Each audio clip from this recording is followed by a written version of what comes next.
शनि के 20 नए चंद्रमाओं की खोज। शनि ग्रह की कक्षा में वैज्ञानिकों ने 20 नए चंद्रमाओं की खोज की है। अब शनि ग्रह के चंद्रमाओं की संख्या 82 हो गई है। इन चंद्रमाओं की खोज से शनि के विषय में व्यापक जानकारी मिलने की संभावना है।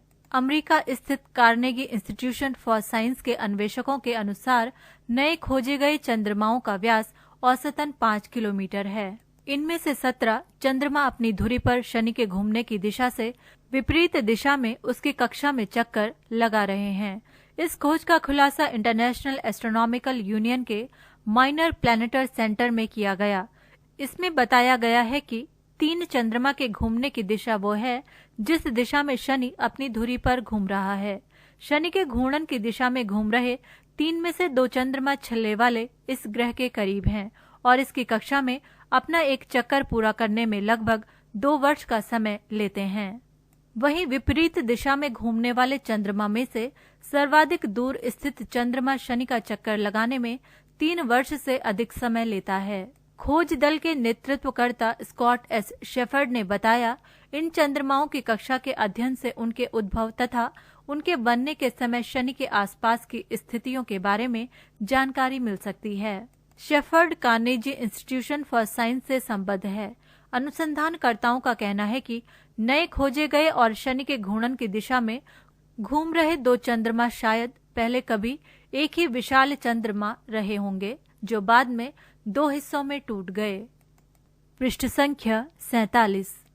अब भारत में जीन कुंडली से होगा वंशानुगत एवं अन्य असाध्य रोगों का निदान। भारत के वैज्ञानिक एवं औद्योगिक अनुसंधान परिषद अर्थात CSIR ने 1000 से अधिक भारतीयों की जीन सीक्वेंसिंग अर्थात जीन कुंडली का डेटाबेस तैयार कर लिया है। इस डेटाबेस के आधार पर गुणसूत्रों की जांच अर्थात जीन टेस्टिंग शुरू हो गई है।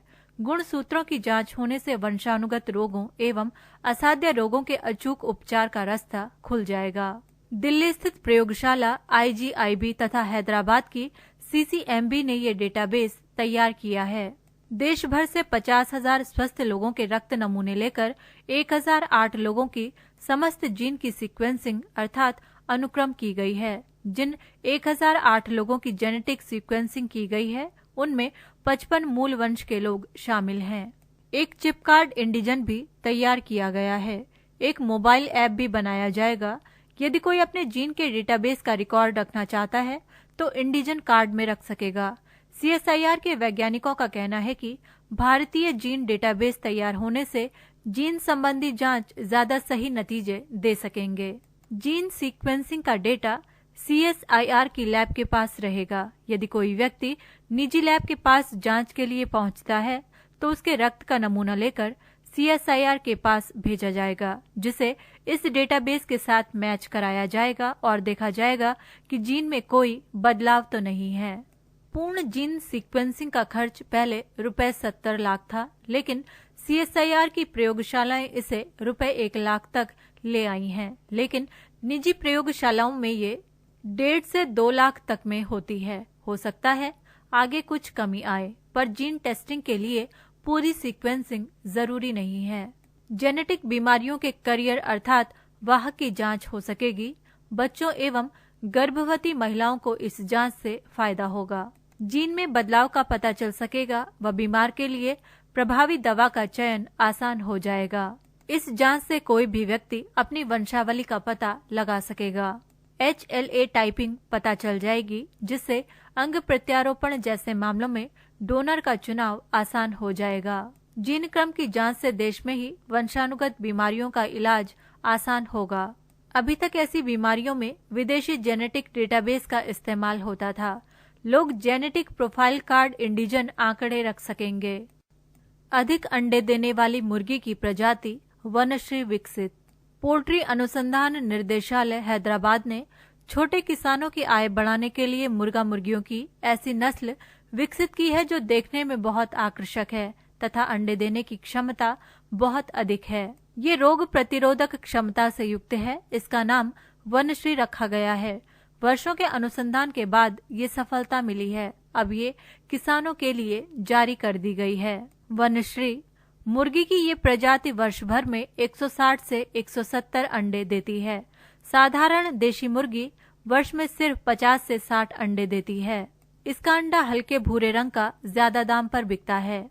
ये प्रजाति कुत्ते बिल्ली से अपनी रक्षा करने में सक्षम है। जरूरत पड़ने पर ये कुत्ते और बिल्ली पर हमला कर देती है। इसके लिए किसी विशेष चारे की जरूरत नहीं पड़ती है। ये प्रजाति सिर्फ 159 दिनों में प्रजनन के योग्य हो जाती है। प्रजाति के नर का वजन 40 हफ्ते में 2 से 3 किलो हो जाता है। इसका मांस भी खाने में फार्म के मुर्गों से ज्यादा लजीज होता है। ये प्रजाति विदेशी नस्ल के एक मुर्गे से क्रॉस करके बनाई गई है। ये किस्म आंध्र प्रदेश और तेलंगाना में प्रचुरता से पाई जाने वाली असील और एक विदेशी नस्ल के मुर्गे से क्रॉस करके विकसित की गई है। पीले भूरे रंग की वनश्री बेहद आक्रामक और फुर्तीली है तथा मौका मिलने पर ये कुत्ते बिल्ली पर हमला करने से नहीं चूकती है। इस प्रजाति के नर में पीछे लंबे लंबे पंख होते हैं, जिससे ये बहुत आकर्षक लगता है। इसकी टांग और गर्दन काफी लंबी होती है और वजन तेजी से बढ़ता है। किसानों के घर के पिछवाड़े पालने के लिए विकसित की गई वनश्री को विशेष चारे की जरूरत नहीं होती है। सुबह खुला छोड़ने के बाद ये खेत खलिहानों में अपना चारा खोज लेती है। शाम को वापस आने पर किसान अपने रसोई का बचा खुचा खाना खिला सकते हैं। ये किस्म 159 दिनों में प्रजनन योग्य हो जाती है।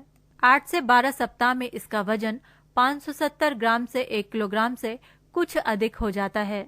20 से 40 सप्ताह के दौरान नर का वजन 2 से 3 किलोग्राम तथा मादा का वजन करीब 1.5 से 2 किलोग्राम तक हो जाता है। इसका मांस बेहद स्वादिष्ट है और इसका अंडा भूरे रंग का होता है, जिसका बाजार में सामान्य अंडों की तुलना में अधिक मूल्य मिलता है।